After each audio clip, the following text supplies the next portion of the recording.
I'm here today to talk about what I hope to read in September. I do have some modest plans. I'm scaling back. There's no way I'm going to read 10 or 12 books. So I'm going to hope for maybe 5 or 6.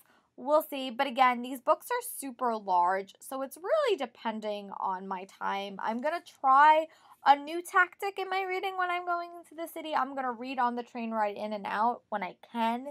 So maybe that will give me at least an hour, a few more hours a week to read. We'll see.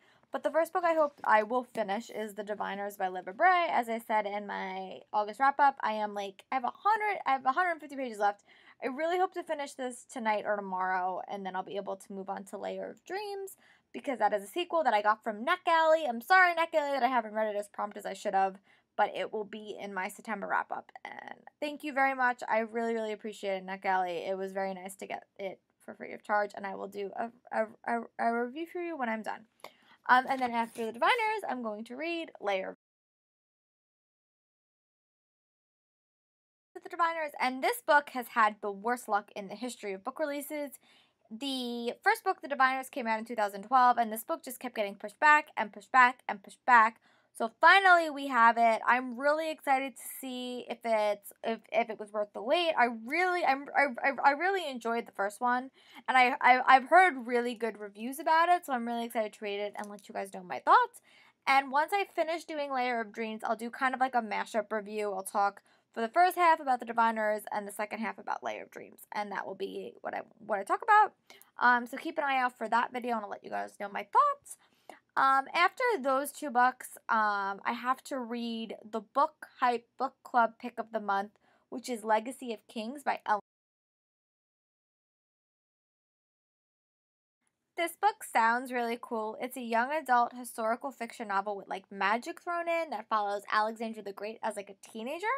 I think that sounds so cool, and the author Eleanor Herman is like a real life historian, which I think will just add more of like a real historical feel to the text. So I'm really excited to read it. Again, it's like a larger book, so I don't know how long it's gonna take me, but I'm really excited to read it and let you guys know my thoughts. I'm really kind of upset because I know that I probably won't make the review show because I have to read Layer of Dreams before it, but I will get to listen to my book club eventually. It just might take me a little while longer than originally thought. Also, at some point this month, I would love to read Rebel Springs by Morgan Rhodes, which is the sequel to the Fallen Kingdom series. I really like the Fallen Kingdom series. I gave it 4 stars. I enjoyed it. I thought it was a little bit predictable because I had read Game of Thrones, which is where I think she got a lot of her like inspiration from. But I heard the second books, it becomes a little bit more unique, so I'm excited to read it. And it's a very, very high stakes, high fantasy novel about various kingdoms. Check out my Falling review, non-spoiler review, if you want to know more information. But I really, really liked it, and I have Gathering Darkness. And the Arctic Tide comes out, I think, in December. And there is like a sequel series to this called The Servants in the Shadows, so I'm really excited to read that. But first, I have to read Rebel Springs. And the month of October, if you do not know, is when Magnus Chase, the new Rick Riordan series, comes out. His series about Norse mythology.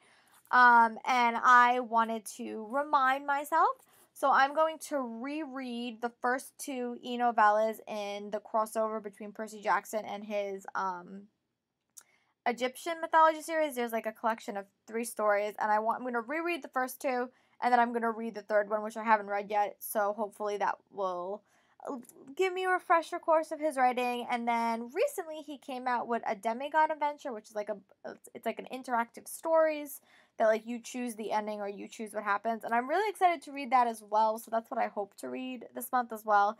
There's 4 of those, so that I'm going to count as like an actual book. Again, I don't know how I'm going to read all these, but we will see.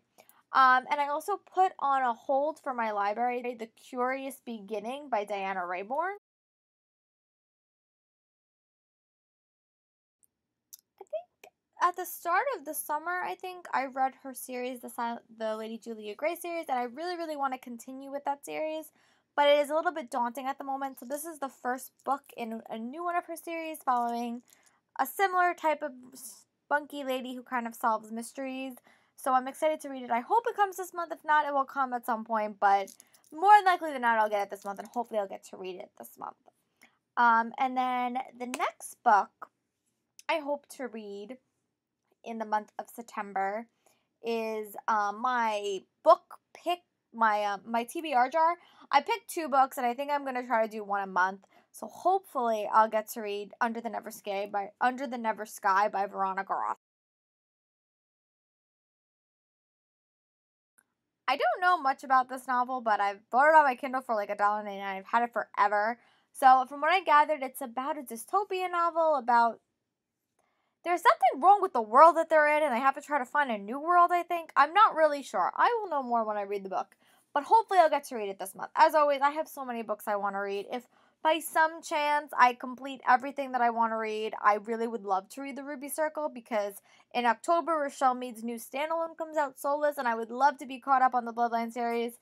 I don't know if that's going to happen. I also got Rick Riordan's Greek Heroes, but it's very, very large, so I really can't take it anywhere with me. It's possible I might get that as an audiobook this month, but I do really want to try to read it, so I might try to get something else as an audiobook. We will see. I still need to finish The Lost Colony by Ian Colfer. But yeah, so those are on my thought list. But yeah, let me know what you guys want to read in September. Am I missing any books? I know Sixth of Crows by Lee Bardugo is coming out. Haven't read her Stygian Storm series, and I have a sneaking suspicion that might be the Owl Crate unboxing book, so I'm not getting it until I know what I have in my Owl Crate, which their theme is like female protagonists. So I'm not getting any books with female protagonists that are YA. None. I'm just gonna wait. So we'll see. I will come back with reviews and my Owl Crate unboxing later in the month. But I hope you guys are having a great day.